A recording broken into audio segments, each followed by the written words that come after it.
Hello students, इस video में हम करेंगे क्लास 10 की एक्सरसाइज 4.2 और इसका हम करेंगे थर्ड क्वेश्चन। तो स्टेटमेंट रीड करते हैं। Find the two numbers whose sum is 27 and product is 182। दो नंबर हैं जिनका सम करने पे हमें मिलेगा 27 और उन्हीं नंबर की प्रोडक्ट करने पे आना चाहिए 182। तो ऐसे दो नंबर्स कौन से होंगे? तो हम लेट कर लेंगे, let first number is equal to x. तो फर्स्ट नंबर को हम x लेके चलेंगे। अब दूसरा नंबर हम क्या लेंगे? Second number. अब सम हमारे पास दो नंबर्स का आना चाहिए 27। तो देखो, अगर हम सम में से फर्स्ट नंबर को माइनस कर देंगे तो हमारे पास आ जाता है सेकंड नंबर। तो 27 माइनस एक्स ये हो जाएगा हमारा सेकंड नंबर। तो ये दो हमारे पास नंबर्स आ गए हैं जिनकी प्रोडक्ट करके आएगा 182। अब इन दोनों नंबर्स की हम प्रोडक्ट कर लेंगे, x मल्टीप्लाई 27 माइनस एक्स। ये फर्स्ट नंबर है और ये है सेकंड नंबर। प्रोडक्ट करने में हमें क्या मिलेगा? 182। तो इक्वल में हम राइट कर लेंगे 182। अब x इंटू 27 माइनस एक्स ये हमारे पास है, तो x की मल्टीप्लाई हम ब्रैकेट के अंदर कर लेंगे। ये आ जाएगा 27x minus x square. Equal में हमारे पास है 182। अब इसको हम सिंप्लीफाई करेंगे, minus x square plus 27x और ये 182 इधर राइट साइड में है, लेफ्ट साइड में ले आएंगे, साइन चेंज हो जाएगा और इक्वल में बच जाएगा 0। अब हम क्या करेंगे, इनमें से माइनस कॉमन ले लेंगे ताकि जो एक्स स्क्वायर के आगे माइनस है इसको हम खत्म कर सकें। तो अगर हम माइनस कॉमन ले लेंगे तो ये एक्स स्क्वायर आ जाएगा positive, minus 27x plus 182 is equal to 0। X square minus 27x plus 182 equal to 0। ये हमारे पास आ गई है क्वाड्रेटिक इक्वेशन। इस इक्वेशन को हम करेंगे फैक्टराइजेशन। और फैक्टराइजेशन कैसे करेंगे? मिडिल टर्म स्प्लिटिंग से। इस इक्वेशन को हम कर लेंगे बेसिक क्वाड्रेटिक इक्वेशन से compare. ax square plus bx plus c equal to 0। ये हमारे पास बेसिक फॉर्म होती है क्वाड्रेटिक इक्वेशन की। अब हम इसको कंपेयर करते हैं तो हमारे पास a की वैल्यू आ जाएगी 1 जो कि हमारा एक्स स्क्वायर का कोफिशिएंट होगा, और b की वैल्यू आ जाएगी माइनस 27 जो कि हमारा x का कोफिशिएंट होता है माइनस 27, और c हमारे पास होती है कांस्टेंट वैल्यू, और c की वैल्यू हमारे पास आ जाएगी 182। a मल्टीप्लाई c करेंगे तो a है हमारे पास 1 और c है 182, मल्टीप्लाई करने पे आ जाएगा 182। और हमें देखना है b हमारे पास क्या है? माइनस 27। अब हमें दो ऐसे नंबर चाहिए जिनकी मल्टीप्लाई करके आए 182 और उन्हीं नंबर को ऐड करके आए माइनस 27। तो इसके लिए हम 182 को फैक्टराइज कर लेंगे। तो ये आगे है 182 के फैक्टर्स। अब हम इनकी पेयरिंग कर लेंगे, 2 7 14 और दूसरा नंबर हमारे पास है 13। 14 को 13 से मल्टीप्लाई करेंगे तो आएगा 182 और इनको ऐड करेंगे तो आएगा 27। लेकिन ये 27 हमें नेगेटिव चाहिए, तो इसके लिए हम दोनों नंबर्स को नेगेटिव कर देंगे, क्योंकि अगर हम नेगेटिव नंबर्स को ऐड करेंगे तो ऐड करने पे हमारे पास आ जाएगा माइनस 27 और यही हमें चाहिए था। तो इन दोनों नंबर्स को अब हम यहाँ पे बीच वाले टर्म के प्लेस पे राइट कर लेंगे, x square minus 40x minus 30x plus last term as it is 182 equal to 0। जो पहले दो टर्म्स हैं इनमें से हम कॉमन ले लेंगे, x आएगा कॉमन। कॉमन लेने के बाद ब्रैकेट के अंदर राइट कर देंगे जो वैल्यूज हमारे पास रह गई हैं, और दो लास्ट की टर्म है इनमें से फिर से हम कॉमन ले लेंगे। इनमें से कॉमन आएगा 13, ब्रैकेट के अंदर आएगा x माइनस 40 इक्वल टू 0। अब ये एक टर्म है और दूसरी टर्म ये है, तो इनमें से x minus 14 as a common हम यहाँ पे राइट कर लेंगे। ये नंबर कॉमन लेने के बाद अब हमारे पास इस टर्म में से रहेगा x और इस टर्म में से आ जाएगा माइनस 13 इक्वल टू 0। दो हमारे पास ये फैक्टर्स आ गए हैं। अब इन दोनों फैक्टर्स को हम 1 बाय 1 करके इक्वल टू 0 राइट कर लेंगे, x माइनस 14 इक्वल टू 0 और दूसरा फैक्टर हमारे पास x माइनस 13 और इसको भी हम इक्वल टू 0 राइट करेंगे। यहाँ से हमारे पास x की वैल्यू आ जाएगी 14 और यहाँ से x की वैल्यू आ जाएगी 13। x की हमारे पास दो वैल्यूज आई हैं 14 और 13। अब x को हम या तो 14 ले सकते हैं या फिर 13 ले सकते हैं। राइट कर देंगे 13 और 14, या 13 होगा या फिर 14। अब हमने फर्स्ट नंबर माना था x, तो हम दोनों लेके देख लेंगे, एक बार 13 लेंगे और एक बार 14x की जगह पे। तो फर्स्ट नंबर आ जाएगा, फर्स्ट नंबर अगर हम 13 लेते हैं तो इसके अकॉर्डिंग हमारे पास जो सेकंड नंबर आएगा, सेकंड नंबर हमारा क्या था? 27 माइनस एक्स। तो 27 माइनस एक्स करना है। अब एक्स हमने लिया है 13 तो इसको हम 13 माइनस कर देंगे, तो ये हमारे पास आ जाएगा 14। अब ये वाला नंबर हम x लेके देख लेंगे, तो इसके अकॉर्डिंग हमारे पास फर्स्ट नंबर आ जाएगा 14 और सेकंड नंबर आएगा 27 माइनस x करना है, तो x हमारे पास है 14, 27 माइनस 14 करेंगे तो ये आ जाएगा 13। तो दोनों कंडीशन से हमें दो नंबर मिल गए हैं और वो दोनों नंबर हमें 13 और 14 ही मिले हैं। फोर्थ क्वेश्चन में हमें फाइंड करने हैं दो पॉजिटिव इंटीजर्स, और वो क्या कैसे होंगे, कॉन्सिक्यूटिव होंगे, लगातार होंगे। तो और उनके लिए हमें कंडीशन दी गई है सम ऑफ हुज स्क्वायर, उनके स्क्वायर का सम कितना होगा 365, उनके स्क्वायर का सम होना चाहिए 365। तो हम ले लेंगे let first integer is equal to x, पहला इंटीजर हमने ले लिया है x, तो सेकंड इंटीजर हमारे पास क्या होगा, सेकंड इंटीजर हमारे पास हो जाएगा x प्लस 1, क्योंकि ये कैसे है, कॉन्सिक्यूटिव है। कॉन्सिक्यूटिव मतलब लगातार, जैसे 5 है, 5 का कॉन्सिक्यूटिव नेक्स्ट नंबर क्या होगा 6 होगा, 6 के बाद 7 8, ये सब क्या है कॉन्सिक्यूटिव इंटीजर्स हैं। नेक्स्ट कॉन्सिक्यूटिव नंबर लेने के लिए हमें प्रीवियस नंबर में हम 1 ऐड करते जा रहे हैं, तो ऐसे ही हम इसमें फर्स्ट इंटीजर में 1 ऐड कर देंगे, तो हमारे पास नेक्स्ट कॉन्सिक्यूटिव सेकंड इंटीजर आ जाएगा x प्लस 1। अब हमें कंडीशन दी गई है कि जो इनके स्क्वायर का सम होगा, दोनों इंटीजर्स के स्क्वायर का सम, तो स्क्वायर का सम करेंगे, ये फर्स्ट इंटीजर का स्क्वायर किया प्लस x प्लस 1, ये सेकंड इंटीजर है, इसका भी स्क्वायर कर देंगे और इनका हमने करना है सम, मीन्स इनको ऐड करना है, और ऐड करने के बाद क्या आना चाहिए 365। इसको सिंप्लीफाई करेंगे एक्स प्लस 1 होल स्क्वायर, इसको हम फॉर्मूले से बोलेंगे a square plus 2ab plus b square, x square plus 2ab करना है, 2x प्लस 1 का स्क्वायर करेंगे तो 1 आ जाएगा इक्वल टू 365। इसको सिंप्लीफाई करते हैं आगे, एक्स स्क्वायर वाले हमारे पास दो टर्म्स हैं, इनको ऐड कर देंगे तो यह आ जाएगा 2x square plus 2x, plus में हमारे पास है 1 और यहाँ पे हमारे पास राइट साइड में 365, इसको हम लेफ्ट साइड में ले आएंगे माइनस 365 और इक्वल में बचेगा हमारे पास 0, 2x square plus 2x plus 1 minus 365, ये आ जाएगा माइनस 364 इक्वल टू 0। अब इसमें से हम क्या कर सकते हैं, 2 कॉमन ले सकते हैं, 2 कॉमन लेंगे तो x square plus x minus 182 equal to 0, तो ये हमारे पास आ जाएगी अब क्वाड्रेटिक इक्वेशन। इसको हम मिडल टर्म स्प्लिटिंग से सॉल्व करेंगे। मिडल टर्म स्प्लिटिंग के लिए हम क्या करते हैं, ये हमारे पास है a 1 है, b हमारे पास 1 है और c हमारे पास है माइनस 182। अब हम क्या करेंगे, हमें ऐसे नंबर चाहिए जिनके मल्टीप्लाई करके आए माइनस 182 और उन्हीं नंबर को ऐड करके आए 1। अब ऐसे नंबर्स क्या होंगे 14 और माइनस 13, 14 में माइनस 13 को अगर हम ऐड करते हैं तो हमारे पास आ जाता है 1। तो अब देखो यहाँ पे हम 14 और माइनस 13 लेंगे बीच वाले टर्म के प्लेस पे, first term as it is plus 14x minus 13x minus 182 equal to 0। पहले दो टर्म में से हम कॉमन ले लेंगे x, ब्रैकेट के अंदर आएगा x प्लस 14, लास्ट की दो टर्म में से फिर से माइनस 13, इसमें कॉमन आ जाएगा, ब्रैकेट के अंदर बचेगा x प्लस 14 और इक्वल में हमारे पास है 0। अब ये दो टर्म्स हमारे पास हैं, इनमें x प्लस 14, इसको हम एज अ कॉमन राइट कर लेंगे। इस टर्म में से x प्लस 14 कॉमन लेने के बाद हमारे पास क्या जाएगा x, और इस टर्म में से x प्लस 14 कॉमन गया तो हमारे पास रह गया है माइनस 13, तो ये हमारे पास दूसरा फैक्टर आ गया है और इक्वल में है 0।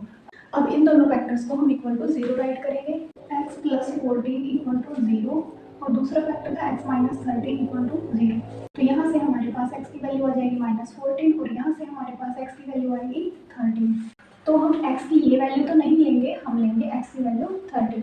तो पॉजिटिव लेने थे ना हमने, इसलिए हम ये वैल्यू नहीं लेंगे क्योंकि 14 नेगेटिव आया है। अब हम क्या राइट करेंगे, फर्स्ट इंटीजर हमने x माना था और x की वैल्यू हमारे पास आई है 13 और सेकंड इंटीजर हमारे पास क्या हो जाएगा, सेकंड इंटीजर हमने लिया था x प्लस 1, अब x हमारा आया है 13 में हम 1 ऐड कर देंगे तो सेकंड इंटीजर आ गया हमारा 14। तो ये हमारे आ गए हैं दोनों positive consecutive integers. Fifth question में एक राइट ट्रायंगल की बात होगी और इसमें दिया गया है the altitude of right triangle is 7 less than it's base, जो इसका बेस है उससे 7 कम उसका एल्टीट्यूड होगा।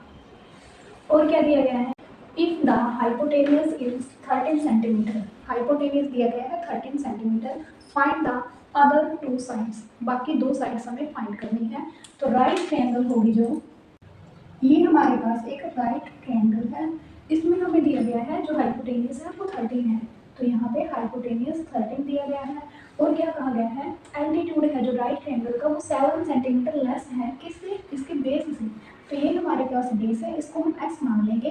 तो इसके अकॉर्डिंग हमारे पास जो ये एल्टीट्यूड है ये क्या हो जाएगा, बेस से हमें 7 कम करना है, तो x माइनस 7 इसको हम ले लेंगे।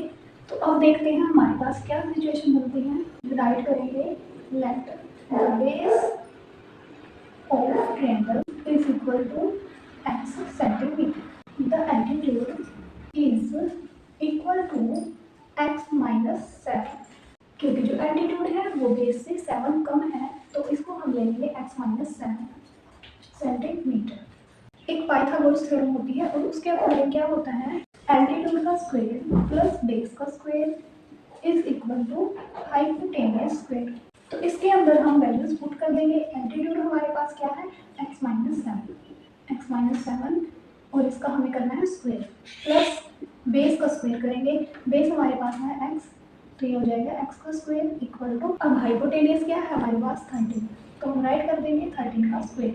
x माइनस 7 होल स्क्वायर है, तो इसको हम फॉर्मूले से खोलते हैं। a minus b whole square के लिए हमारे पास फॉर्मूला होता है a square minus 2ab plus b square. तो इसका यूज हम यहाँ पे करेंगे, तो यह आ जाएगा x square minus 14x plus 7 square plus x square. 13 का स्क्वायर करेंगे तो आ जाएगा 169। अब एक्स स्क्वायर वाली टर्म एक ये है और एक ये है, तो दोनों को ऐड कर देंगे, 2x स्क्वायर हमारे पास आ गया है। अब हम राइट करेंगे x वाली टर्म माइनस 14x, 7 का स्क्वायर करेंगे तो ये आ जाएगा 49, और इस टर्म को हम इधर लेफ्ट साइड में ले आएंगे 169 इक्वल टू 0। अब देखो 2x स्क्वायर माइनस 14x, दोनों नंबर्स के अपोजिट साइन है, सब्ट्रैक्ट हो जाएंगे तो ये आएगा माइनस 120 इक्वल टू 0।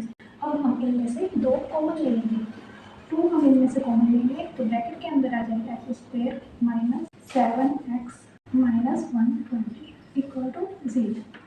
ये हमारे पास आ गई है क्वाड्रेटिक इक्वेशन, इसको हम राइट कर देते हैं। अब हम इसको मिडिल टर्म स्प्लिटिंग से फैक्टराइज करेंगे।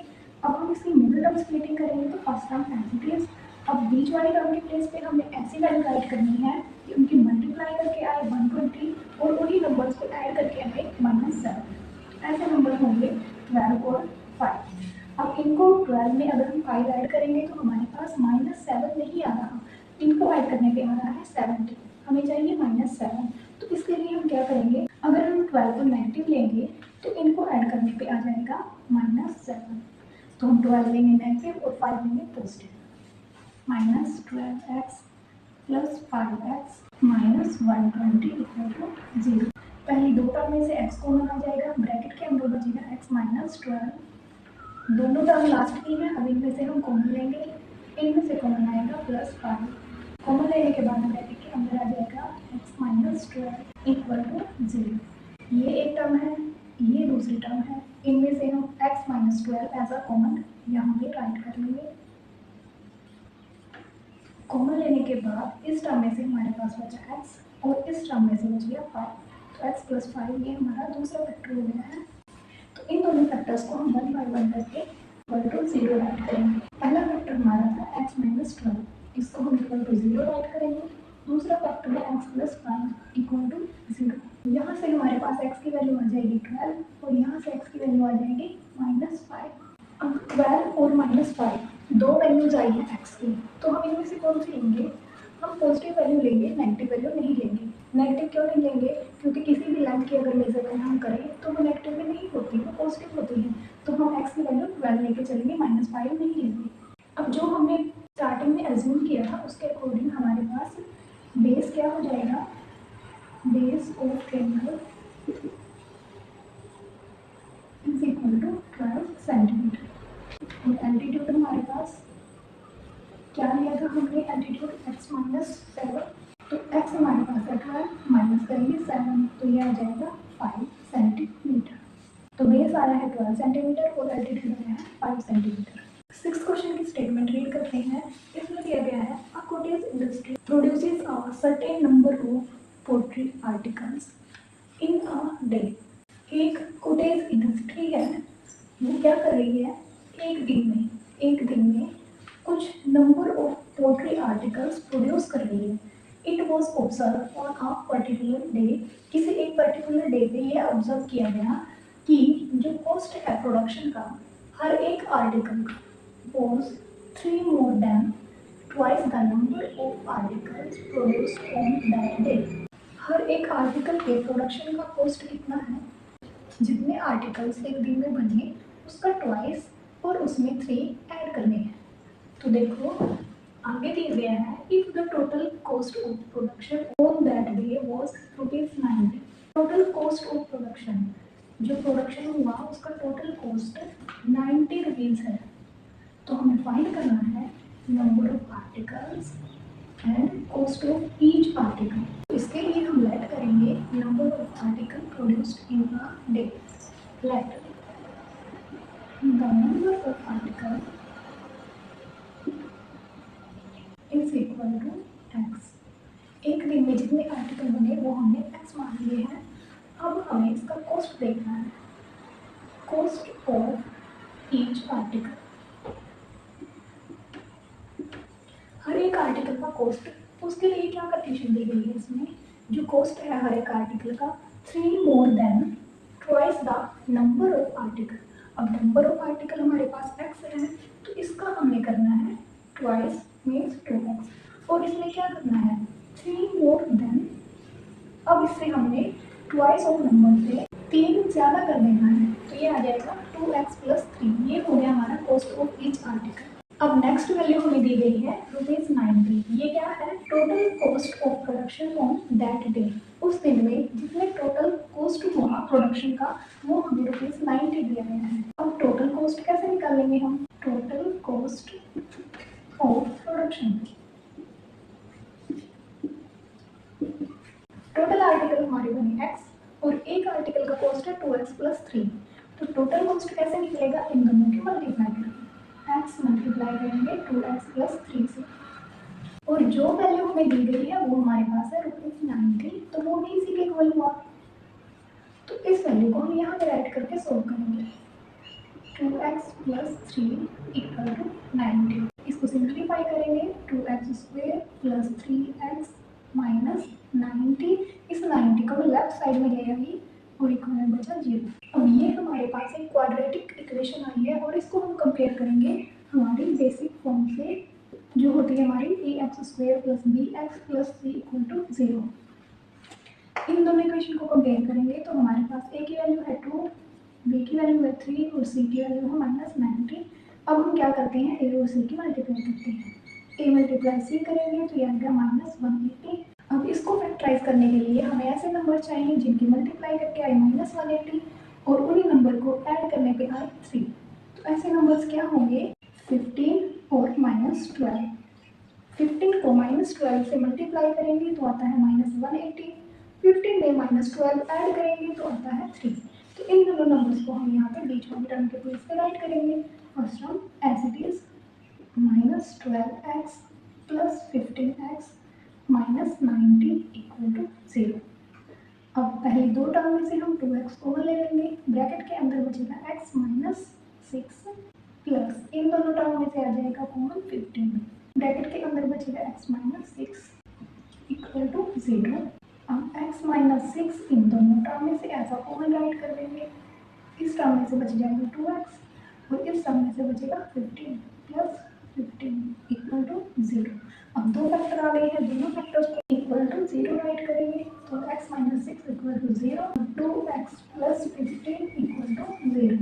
x = 16 यहाँ से मिला और यहाँ से x की वैल्यू आ जाएगी -15/2।